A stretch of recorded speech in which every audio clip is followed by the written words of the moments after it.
A DLC character for Tekken 8 got a bigger crowd pop than FF7 Remake Part 3's reveal. Like, that kind of tells you something. I think if they could have gotten away with making it a PS5 exclusive, they would have.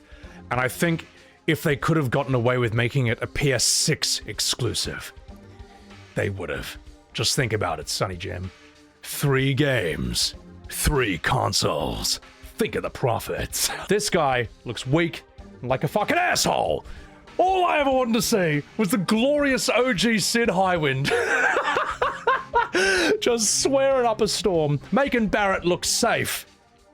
Instead, we got this. Ladies and gentlemen, it's time. Well, now it has come time for our final announcement. I know. What's it gonna be, guys? Any guesses? No. And frankly, I don't know what I could say to set this moment up besides this. Get ready for the final battle. Long ago, a shadow fell upon our planet. Guided by calamity, one man sought dominion through reunion. By his will, a star fell. A meteor called forth to bring ruin to all. But our planet answered, awakening mighty weapons to stand against this celestial threat. Now, hope endures in those who fight. Long story short, the world's in trouble. It has been for a while. So what are we waiting for? Let's give Sephiroth the beating of a lifetime.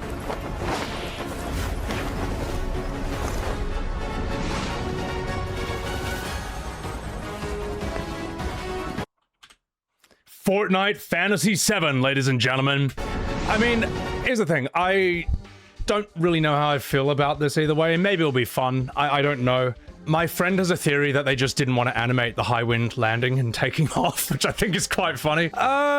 Yeah, not sure how I feel about this. I just realized, man, his sword actually looks really dumb. I just noticed that just now. Yeah, it's not a deal breaker for me. I mean, it's just, you know, I can't unsee Fortnite when I see that, but whatever, let's keep going.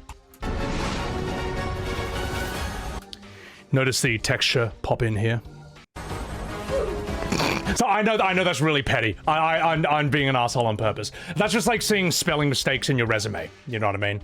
It's like, it's not the end of the world, but they also shouldn't be there. You're mine.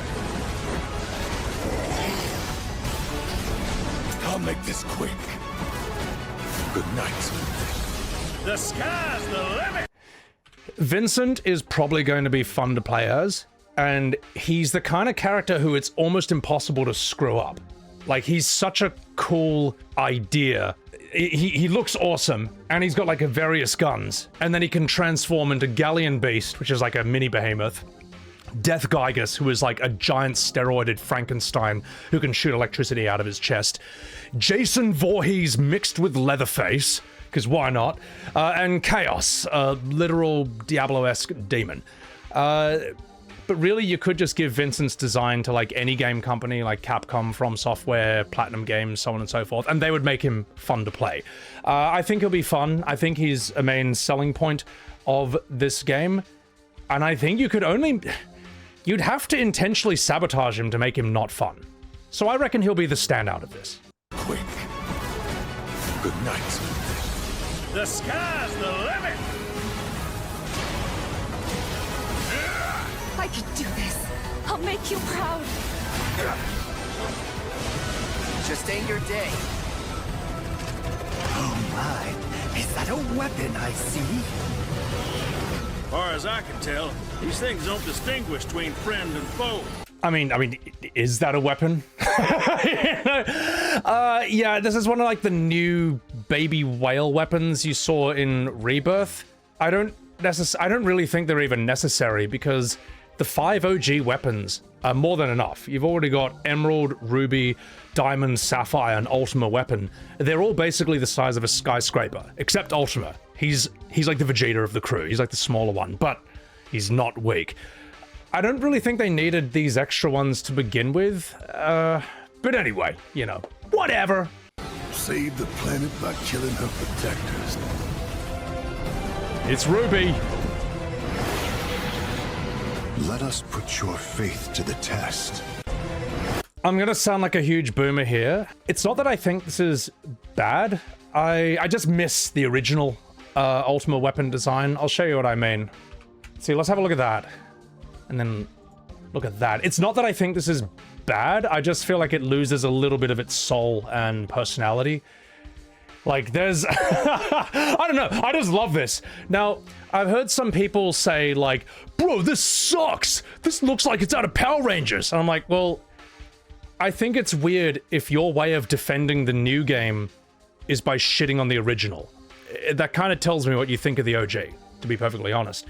I think you could have taken this design and basically made it with modern graphics. I don't think it needed to radically change as much.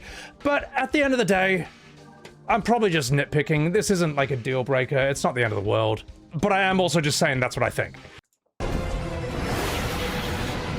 Let us put your faith to the test. Cloud.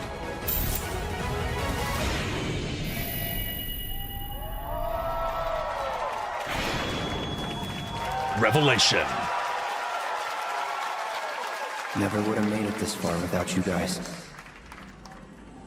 And I won't let you down.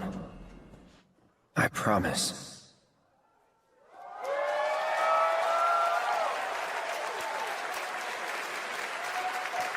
There you have it, and no, he's not done. It's not really the biggest crowd pop, is it? I don't know, like, doesn't sound like they hate it, but it also sounds a little bit lukewarm. Let me put it this way. Here's what a real crowd reaction sounds like.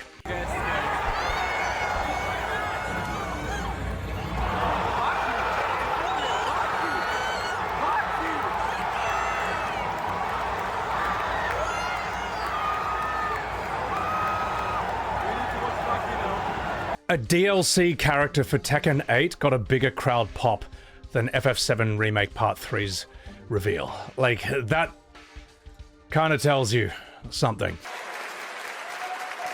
There you have it, and no, he's not done yet. Please join me in welcoming back to Summer Game Fest the director of Final Fantasy VII Revelation, Naoki Hamaguchi-san.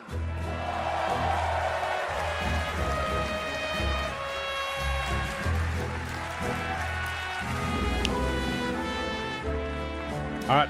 I'm back. ようやくですね、このファイナルファンタジー7リベレーションをマルチプラットフォーム同時で、発表できたことを本当に嬉しく思います。ここまで来れたのもこの物語を信じ待ち続けてくれた皆さんのおかげだと本当に感謝をしています。I'm truly delighted to unveil Final Fantasy VII Revelation, which is launching simultaneously on all platforms. That's crazy that it's launching on all platforms on release, because as we all know, Remake was a PS4 exclusive, then for like, what, a year and a half or something? Rebirth was a PS5 exclusive for the first year or year and a half, I forget. The fact that this is launching on PC, Xbox, Nintendo Switch 2, and PS5 all on day one, that's crazy, man. Maybe this is a harsh choice of words, but it feels desperate. It feels like they really want this game to sell. For all my criticisms of FF7 Rebirth, I think it would have sold more if it was PC, Xbox day one. I really think that. Most modern FF games, there's a lot of hype sort of leading up to it. There's a lot of hype in the first few weeks or so, and then everyone realizes it's disappointing once again, and then no one buys it or recommends it to anyone else. That's like that's Rebirth, that's FF16. Yeah. Will the PC version run well? I don't know, because here's the thing, right? It's Square Enix. With all due respect, man, the only PC ports of a Final Fantasy game that's ever really been good for me have been the Pixel remasters. Chrono Trigger crashed like 10 times when I streamed it. 13 doesn't even run. A lot of people complained about Rebirth when that was finally on PC. FF10 green screens during cutscenes.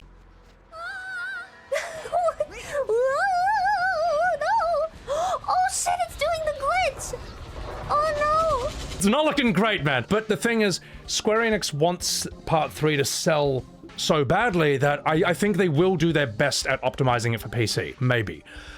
Or who knows, maybe they'll half-ass it as an FU for making them do that. I don't know. I really don't know. I'm not sure.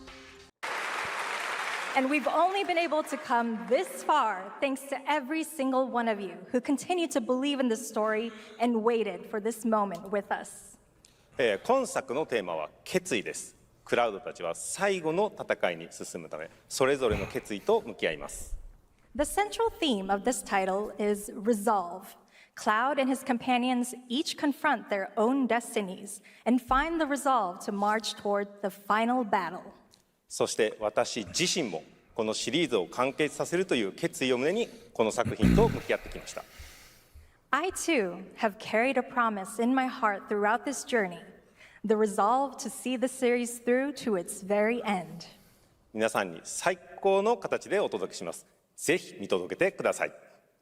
We're committed to delivering this experience in its ultimate form. Please stay with us and witness what lies beyond that resolve. The last thing I'll say regarding the multi-platform release, I think if they could have gotten away with making it a PS5 exclusive, they would have. And I think if they could have gotten away with making it a PS6 exclusive, they would have.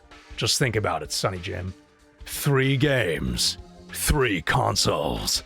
Think of the profits. Although that is so outrageous that even if the idea entered their heads, they were probably like, you know what, even that's going a bit far. It would be really funny though. It would be hilarious if Part 3 was a PS6 exclusive. But I think they overestimated how popular the FF7 compilation is. The entire FF7 universe, it's carried entirely on the back of the OG FF7. Everything after OG, whether it's Advent Children, whether it's Crisis Core, whether it's The Kids Are Alright, Leslie novella, or Dirge of Cerberus, all of it reads like poorly written fanfiction. All of it you can just ignore. You may as well just treat the OG game as the primary source. With all due respect to the devs, because they've done some great work, I don't even take what they say about the OG game as gospel either, because they contradict each other. For example, Kitase said that all the humans die at the end of OG FF7, whereas Najima says they survive. They contradict themselves, and sometimes, with all due respect, it just feels like they're just making stuff up on the spot. Like when Kitase said that OG FF7 and FF10 are set in the same universe, or on the same planet. I just, sometimes, with all due respect, I just think they're just making stuff on the spot. I think you just gotta treat the OG itself as the source. That's not saying it's perfect, but I'm just saying that, like, the more I hear the devs talk about it, it raises more questions than gives answers. So Today, to help guide us on our path, please show me in Welcome to the Stage, the voice of Vincent Valentine, Matt Mercer. Matt Bloody Mercer. Top tier voice actor.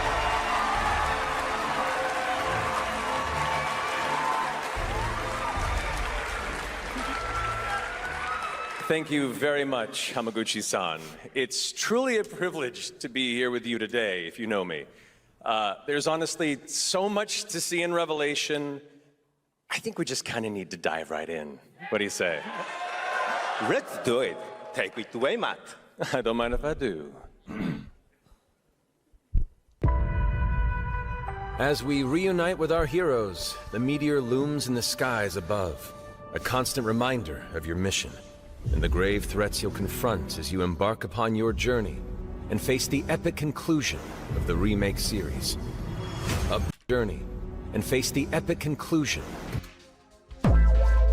I'm holding your face with one hand and holding your hand with the other, Cloud. Ooh woo. Get ready to get shipped. I wonder who this is for. Is there a large Cloud and Sephiroth shipping community? Because I wonder if this is for them. sorry. Look, I'm just fucking about. Let's keep going. Of the Remake series. Aboard the Highwind, your very own airship, and the pride of the Shinra fleet, you'll take to the skies and witness our most expansive open world yet. From the outskirts of Midgar, to the sun-drenched Mideel archipelago, to the warrior nation of Wutai. I don't know if they're gonna do this in Wutai, but I feel like they missed an opportunity to have all those huge Buddha statues and sort of Garudas and stuff carved into the mountains the way that it was in the OG. Maybe I'm wrong. Maybe we're just not seeing it. Maybe it'll be somewhere else. Or maybe they just couldn't be stuffed. Or they put it in like some cavern somewhere. I don't know. But yeah, whatever. It's only a glimpse of it. I also worry Wutai is going to do two things. One, I worry that there's going to be a huge, long, bloated, drawn-out Wutai war segment. It's going to go for ages. Two, I worry that there's going to be a 3-minute dance number when we arrive there. I don't know. I can't help it, chat. That's just the way my brain works. If they did it in Gold Saucer, it's a tourist destination.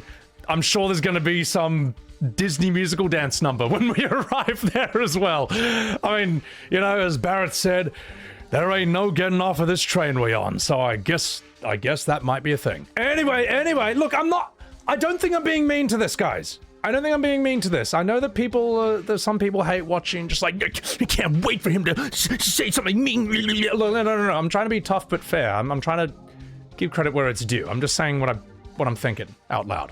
Of Wutai. Simply pick a direction and set sail. But how can you be expected to protect the whole world at once? You'll need to cover ground fast. I am not jumping. No way, no how. Don't worry. These parachutes are top of the line. Pull the cord and pop. You'll be floating through the air like a feather. At any moment in the open world, simply pilot the Highwind to your destination and take a leap of faith. With the wind rushing past, you'll descend seamlessly from the sky above to the ground below. Hang on. Is that how it's gonna be? You jump out, there's a cutscene, fade to black, then you parachute? Rushing past, you'll descend seamlessly Is that how it's from the gonna sky be? above to the ground below. It's a pity. I'd like it to be more seamless. It looked like it was potentially more seamless in the when Cloud was parachuting. I don't know. Will this be fun? We'll just have to wait and see. Where will the winds guide you first? That freedom is in your hand. That's Turtle's Paradise in Wutai. You can get all the flyers for it, or collect them for whatever reason in the OG. I get that it's a tourist destination in Wutai, but this also looks a bit Disney, to be perfectly honest. I know it's a tourist destination in the OG as well, but felt a bit classier. But whatever, I don't know. Maybe I'm just an old man yelling at Cloud. But anyway, that's just whatever. Let's keep going. But no matter your destination, to defeat your enemy, you'll need a fighting chance. And that starts with your trusted allies. At long last, with the world teetering on a blade's edge, everyone assembles at Cloud's side, forming an epic ensemble of heroes. Each with their own story that brings you closer together than ever. But a good unit needs more than friendship to save the day. It needs a disciplined combat regiment. The hybrid battle system, established in Remake and refined in Rebirth, is perfected in Revelation, putting even more power in your hands. In fluid, real-time action, seamlessly switch between party members to even the odds. Then, when the fight calls for strategy, enter tactical mode to unleash a suite of powerful new spells and abilities. Activate devastating synergies with your companions. And of course, I'm going to say right now, I had the most fun with the synergies in Remake Rebirth's combat system. You can't really go wrong when it's like these two characters like teaming up together and doing a Chrono Trigger attack. That isn't necessarily a win for action combat, because that technique comes from turn-based games. It comes from Chrono Trigger. But as I say, Remake Rebirth's combat system is not my main complaint about the game. I don't think it's bad, but I also don't think it's this mystical, amazing, untouchable system that can never be explained. It was carved with a bolt of lightning and stone. No, it's a combat system like any others. Some people love it, some people hate it. Not my main complaint. I thought the synergies were fun. call on mighty summoned entities that can turn the tide of battle.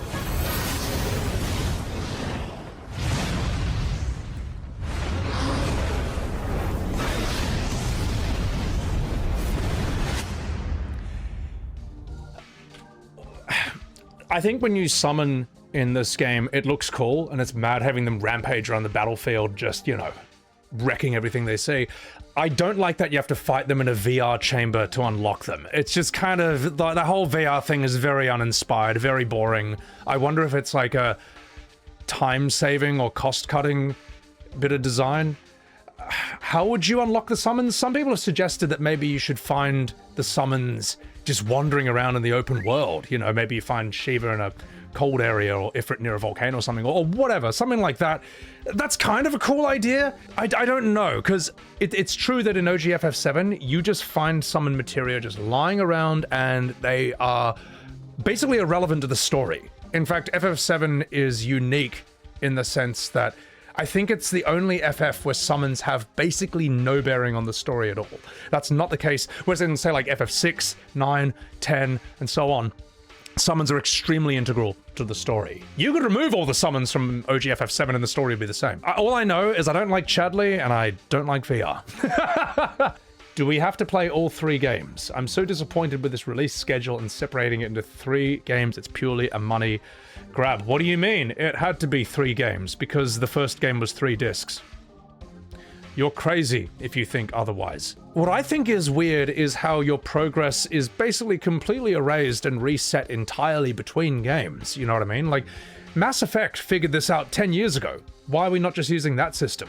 I feel sorry for people who max out Remake Part 1 and they're like, oh shit, can't wait to smash Rebirth. You start Rebirth and it's just all gone, basically. Although I've heard that some people say something can carry over. I actually don't know the details of that too much, but yeah, by all accounts, you kind of just have a full reset when you do Rebirth.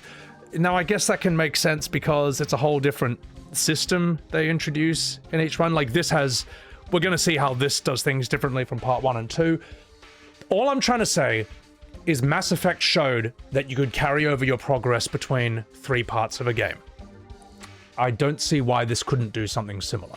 Fighting summons in VR to unlock them was pulled straight out of Crisis Core. Well, here's the thing. That's because when I played Crisis Core for the first time a few months ago, I could not believe how much of FF7 Remake's DNA was in that game. You know, it was like the last piece of the puzzle falling into place. FF7 Remake makes no sense as a remake of OG FF7. It doesn't look like it, doesn't feel like it, doesn't play like it. However, if you look at the 7 Remake trilogy as a sequel to Crisis Core, it makes perfect sense.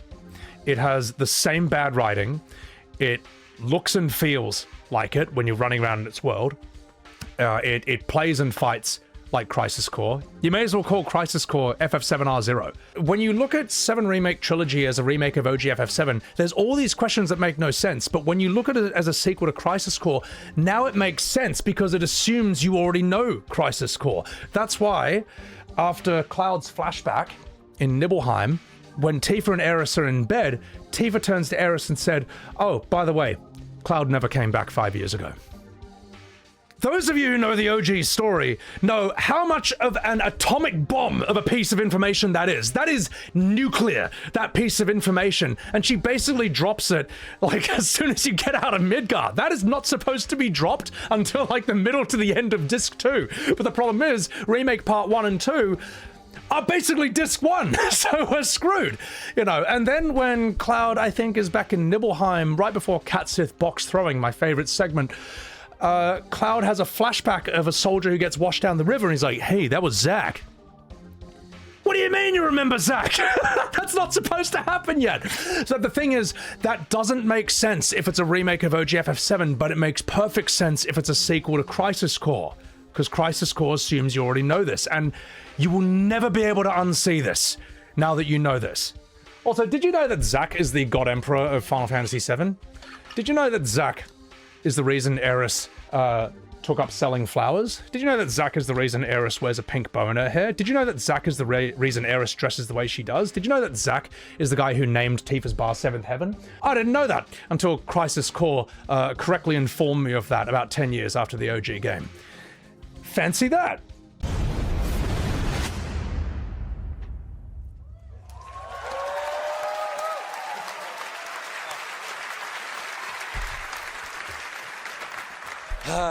Summoning Ifrit never gets old. There are truly some chill-inducing fights ahead in Revelation. I'm so excited to see all of your reactions. It's gonna be amazing. I'm guessing you have a favorite character to play in battles?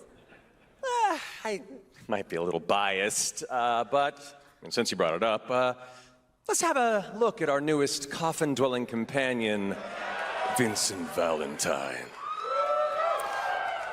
Let's do this. I won't return to my coffin until we've put Sephiroth in peace.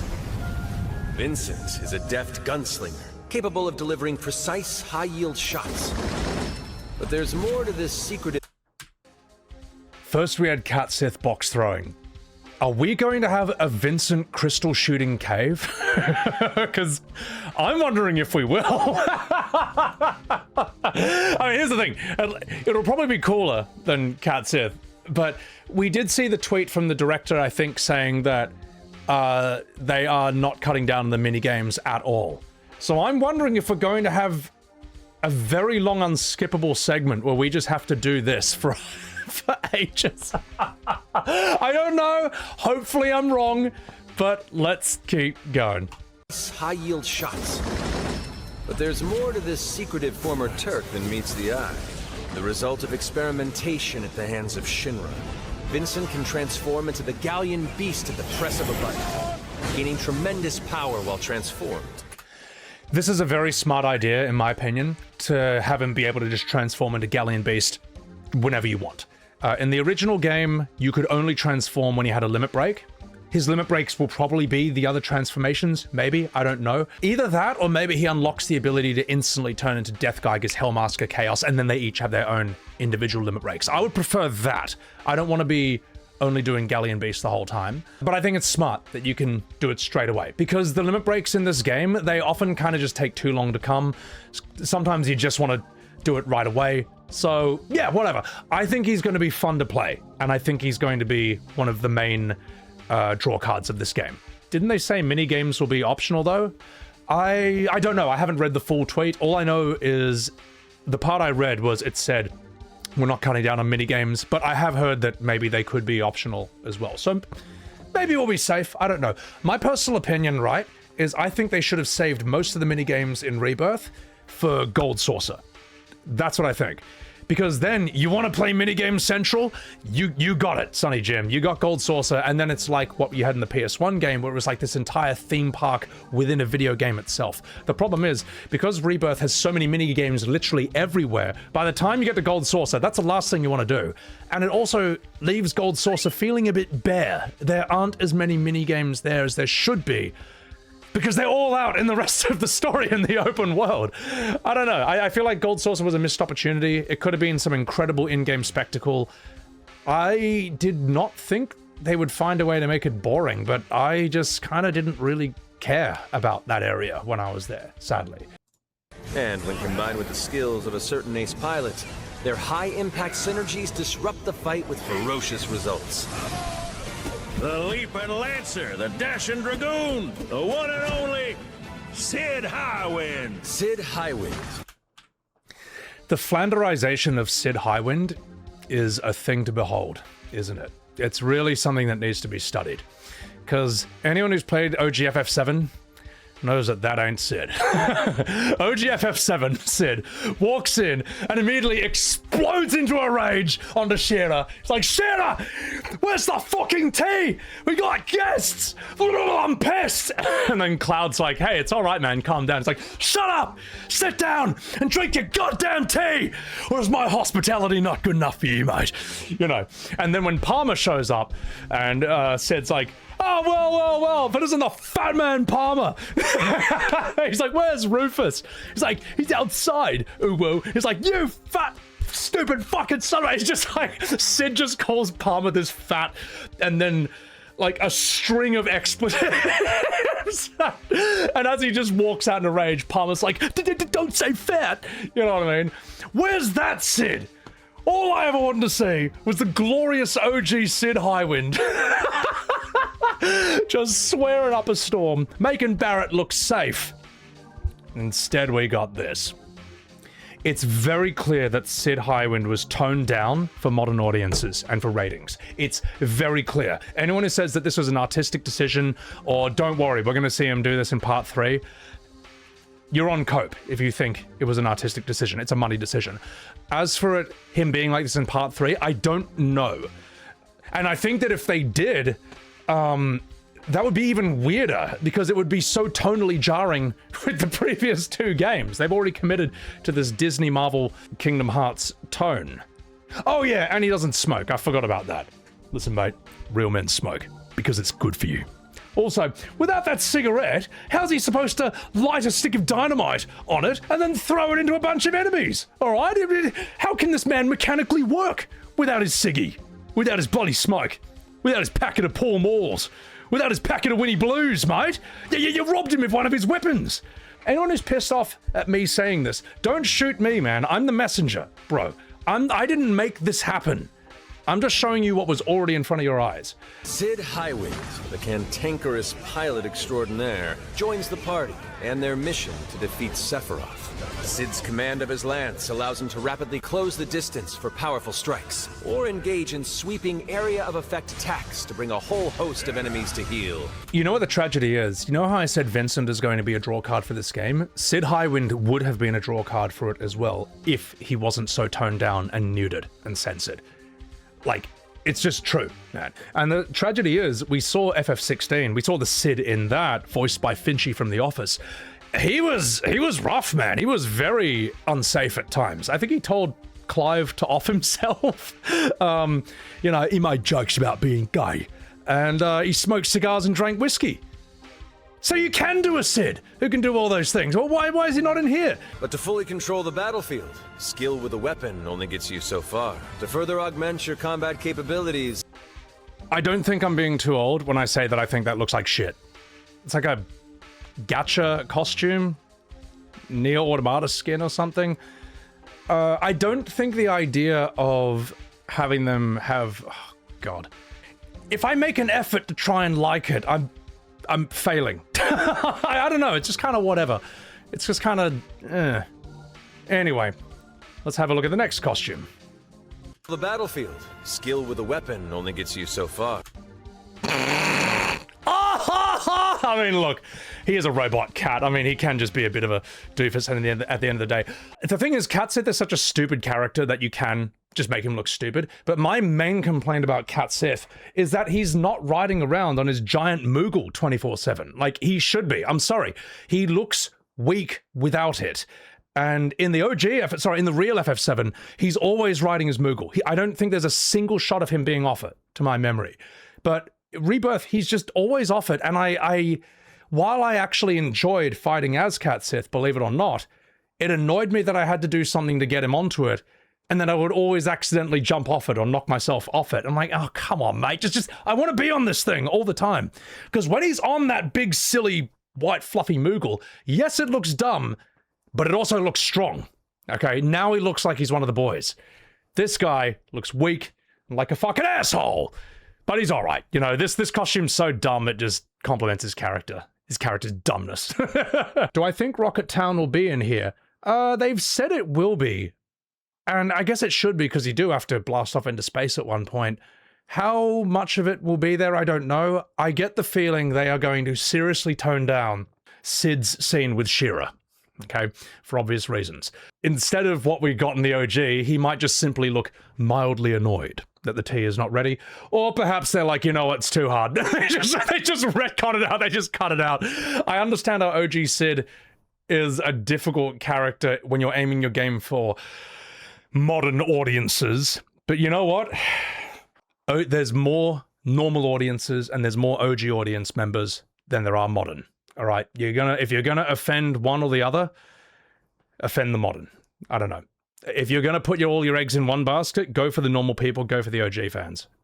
Don't go for the modern fans. I'm sorry, it's just true. I'll tell you why you don't need to ever cater modern Final Fantasy for the modern fans, because they will buy it if you call it Final Fantasy. That's it. As long as you call it Final Fantasy, they'll buy it. Whereas like the OG fans, or like outsiders, they're only going to buy it if it feels like an FF to them. Let me put it this way. The OG fans are only going to buy it if it feels like an OG FF. And outsiders are not going to buy a game that divides half the fan base. When you start your Devil May Cry journey, do you start on Devil May Cry 2?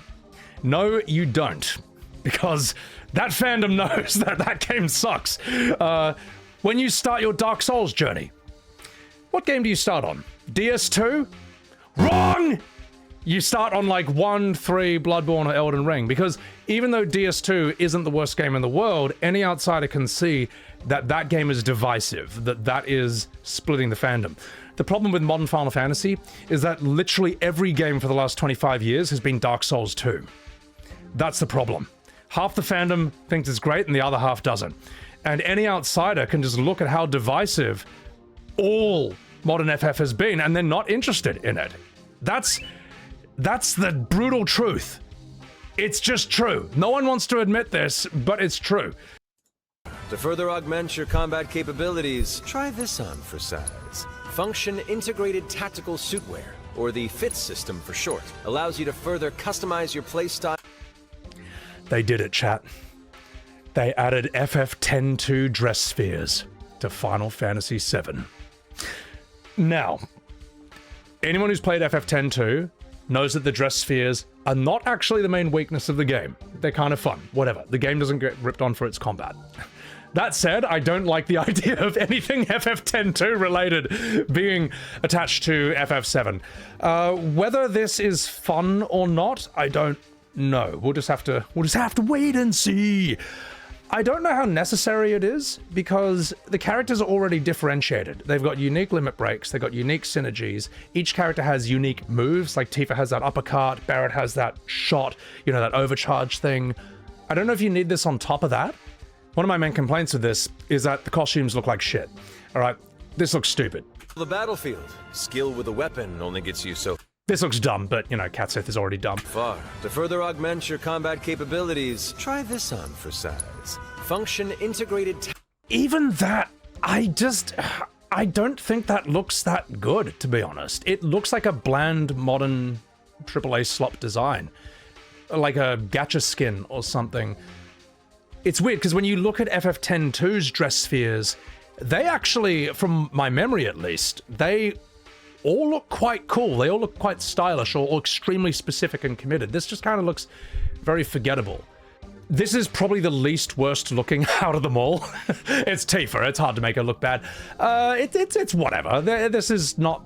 I wouldn't put this in the same category as the others, but I also don't think it's necessary. playstyle with new uniforms imbued with unique movesets. Alongside your equipment and materia, Fits gives you an extra edge in battle. And to face what's coming, you'll need all the strength you can muster. Say your day.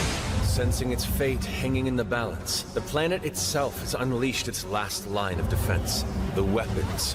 Ancient beasts that are larger than life and capable of untold destruction. I get the feeling this is going to be a really annoying minigame. I'm sorry, chat. Like, my Sebby sense is tingling. What's this gonna be? Like, get all the party members onto different laser cannon perches and then have them all shoot their lasers at the same time at this thing so it focuses on the weapon. Just... Will you be enough to stop? Whatever happened to just fighting the weapon? You know, does it look unrealistic when Tifa picks up Diamond Weapon, spins him around and then spikes him? Yeah, sure, but you know, I'm working here. It was the 90s. It was a different time back then, you know? Physics had a different opinion, you know, a couple of decades ago. Stop them before it's too late. As the world is torn apart, you and your friends must unite. In Revelation, we come to the thrilling conclusion.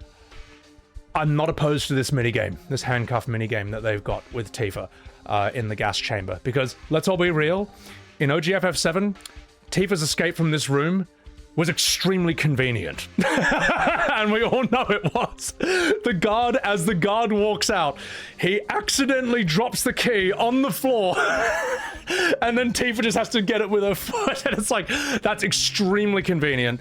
And then Sapphire Weapon, for reasons unknown, decides to shoot a mini laser just on the roof of her gas chamber so that once she's escaped, she can get out. I think, like, when people say that I say the OG FF7 is perfect, know that you're wrong. I don't think it is. I think that there's some parts where I'm like, that was very handy. This could be fun, but I am the kind of person who likes stupid mini games like this, where it's like, remove the handcuffs through some weird thing like that. So, I'm not opposed to this. of the Final Fantasy VII Saga, and your mission is clear. Take up your Buster Sword, equip your materia, and stand together. One last time. These skies belong to me! Hope you're ready!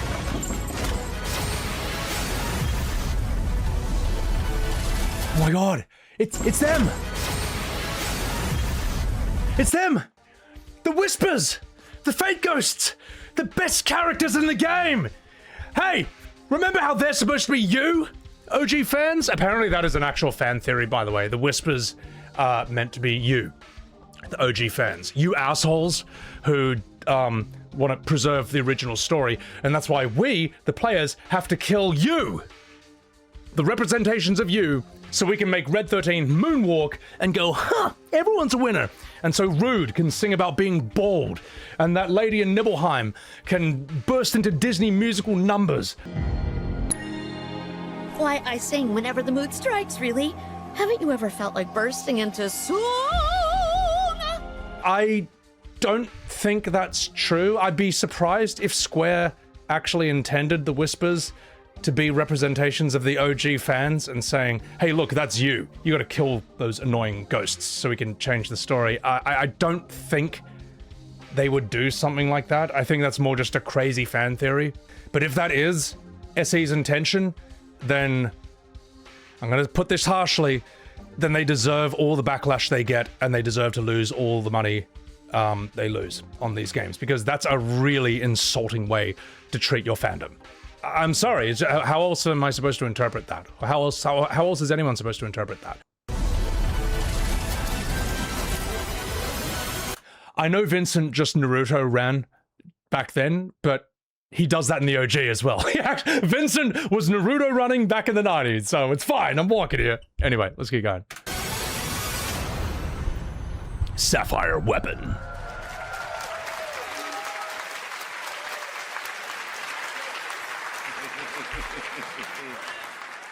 Well, thank you all. Thank you, Hamaguchi-san, for bringing us this extended look at Final Fantasy VII Revelation. I think I speak for all of us when I say we cannot wait to play it. But Mark, I think we ended the video too early. I hate to leave a story unfinished. This is so dumb. I was watching this with a friend yesterday, and in Discord, and he said it'd be so funny if I was on the stage, like, with a half-drunk bottle of whiskey, just being like, you ruined FF7! You ruined my life! With, like, security just, like, dragging me off, like, pulling me out. And as they drag me off and throw me out, Hamaguchi could then turn to the camera and be like, looks like someone never played the OG. And then, like, the audience just bursts out into laughter. Laughing at me. Oh, man. I'm sure in some alternate timeline, I'm sure in some multiverse, that actually happened. Is that right? Well, then, we better take a look.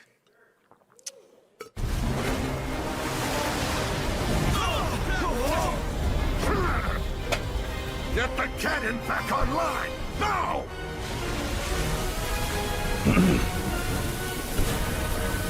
Sapphire Weapon.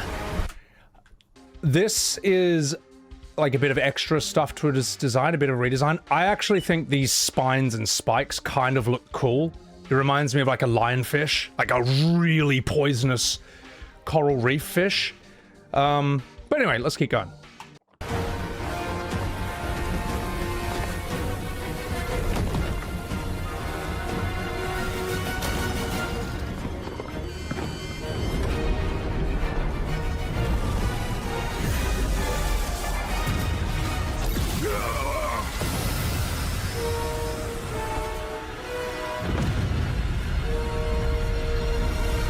That, how that lays at the top of that building right there, I think that's a bit better of an explanation for how the hole in the top of Tifa's gas chamber gets there.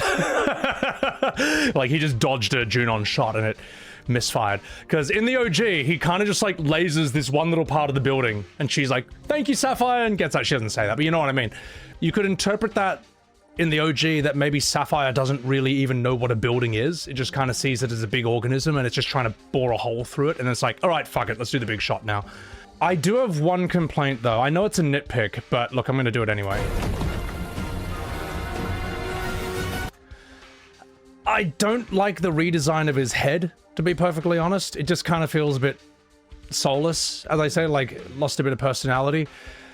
Nitpick, sure, this isn't, like, the worst thing in the world, but I'll show you what I mean.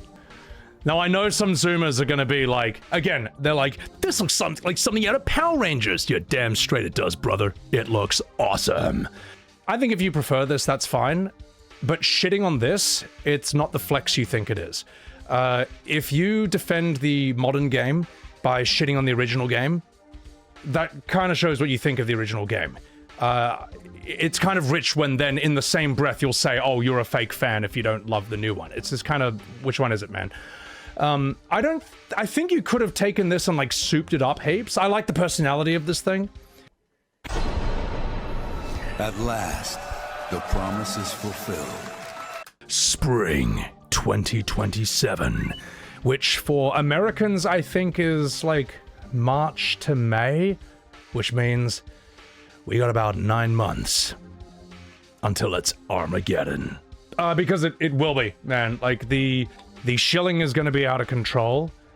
Anyone who dare criticizes a single part of Part 3, no matter how legitimate, no matter how minor, is going to be attacked by the insane section of this fandom. The debate sphere on Twitter is going to be a bloodbath. It's gonna be bad. And I'm not saying that is completely separate from anything I say or do or my involvement, all right? Like, I'm just saying that's what it will be. When this reveal launched yesterday, someone in my Discord said, there's already a Reddit thread complaining about you.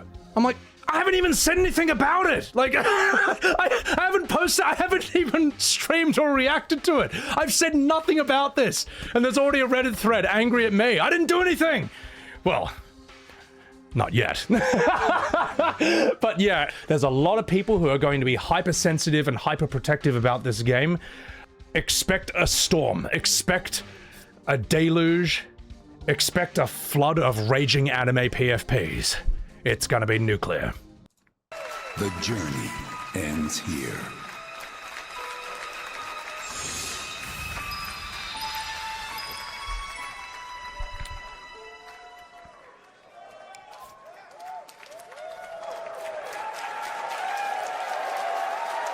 There you have it. Final Fantasy VII Revelation coming to all platforms next spring. It's just a tragedy. Like, if this really was, like, what it said to be, what it should be, that crowd should be exploding, all right? That crowd should sound like this.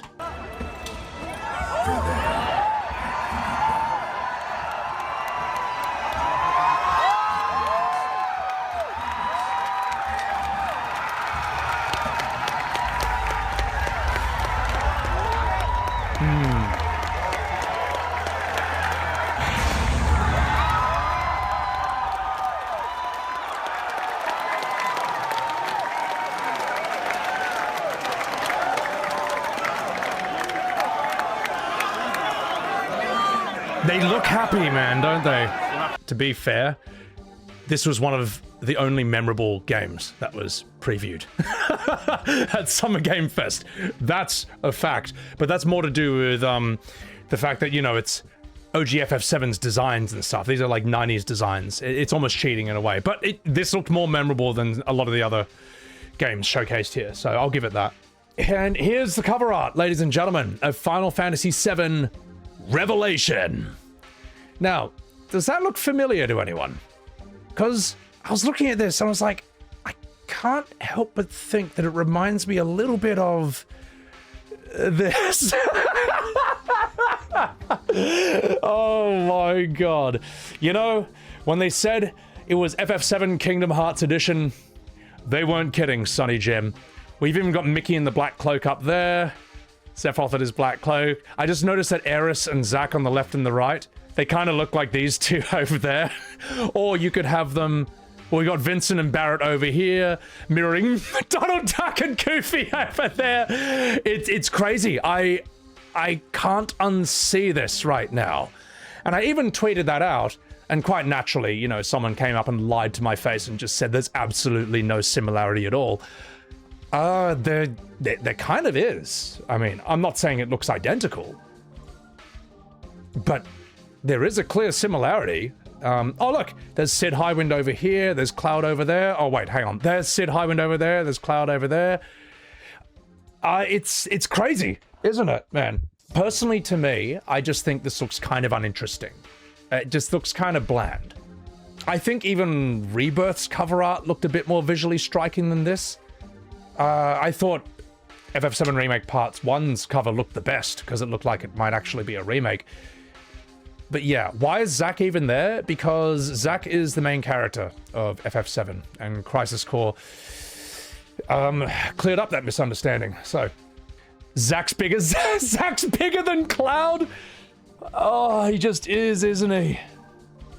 He just is. I mean, it really feels like they've gone out of their way to make Cloud as unlikable as possible in 7 Remake Rebirth. Whereas in the OG FF7, Cloud pulls off this impossible feat of being young, jaded, dark and edgy, but not cringe, which is extremely difficult to do. Not many characters can do this. And somehow Cloud does in the OG, not in the later ones. So I just thought we should have a look at that. Oh god, that is insane, isn't it? Now, someone pointed this out, which I thought was kind of interesting. Someone saw how Revelation character portraits seem to be based on the OG artwork by Nomura. Sid lost his cigarette because it's just too cool. But like, have a look at this, right? Because this is what it's going to be. And, you know, it's them doing their faces. But tell me what's more visually striking and memorable. This? Or this? Because every single one of those images there is strong. I mean, notice how OG Cloud is not doing a surprised Pikachu face? Like, he's got the 1,000-yard stare just boring right into you. Like, he's seen some shit, man. Tifa just looks absolutely lovely. Aeris looks fantastic. Love the hair, by the way. Barret just looks heaps disapproving. In fact, I like that when you start this game and then you open the menu, the first thing you see is Barret and Cloud just staring at you with maximum disapproval. Just both. You're playing as two guys who just look like they don't like you at all. It's great. Yuffie looks hilarious. Red 13, I mean, somehow when I look at this face, I don't picture the voice of a Disney cartoon wolf, but who knows?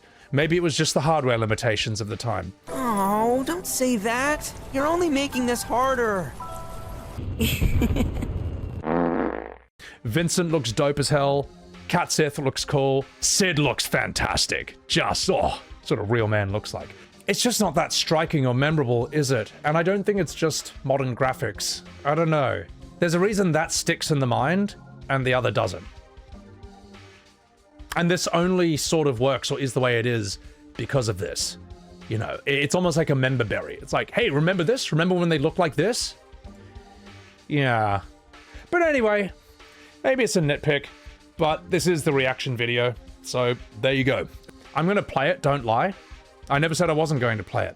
I'm going to pre-order it, and I'm also going to get it on early access. I'm going to play it as early as possible so I can make as many videos about it as possible. Shot-by-shot comparisons, reactions, shorts, you name it. That's it. Yeah, no, I am going to do that. Never said I wasn't. So, there's a lot of people who don't want to buy this game, but they want to watch me suffer in real time as I watch the last remnants of my childhood get destroyed before my very eyes. But the thing is, I don't have to try to make this game look bad. It does it all on its own. If all I do is show you an unedited scene from this game, and that makes you think it's bad, that is not my fault. That's the game's fault. You can't do that with a good game. Right? I can't show you some random scene from Elden Ring or Dark Souls 3 or Baldur's Gate 3 or whatever, Neo Automata, E33, and that unedited scene makes you not want to play the game. It doesn't work with good games. Alright? The reason people are scared to criticize 7 Remake Rebirth is because they are terrified of the psychopathic section of the fandom who behave like a bunch of religious cultists. Alright? That is why people are scared to criticize this game. Alright? Because they don't want to activate the Zerg. They don't want to activate the hive mind, the swarm. That is why they don't criticize it. Alright? But I'm not going to be unfair to it, man. I'm not going to be unfair to it. If I wanted to be unfair to it, I could be a lot harsher. I'm just criticizing what I genuinely think is bad about it. This is the part where I say like, subscribe, sub to the YouTube, all that, catch me live on Twitch, so on and so forth. It's been quite the journey, guys. We're about to see even more moonwalking from Red. Perhaps Rude will sing more about being bald. Maybe even Cloud and Sephiroth will have a 3-minute dance number of their own. But anyway, it's been wild. None of us know what is going to happen. No promises will be made or kept. And uwu sugoi. Good night, good luck.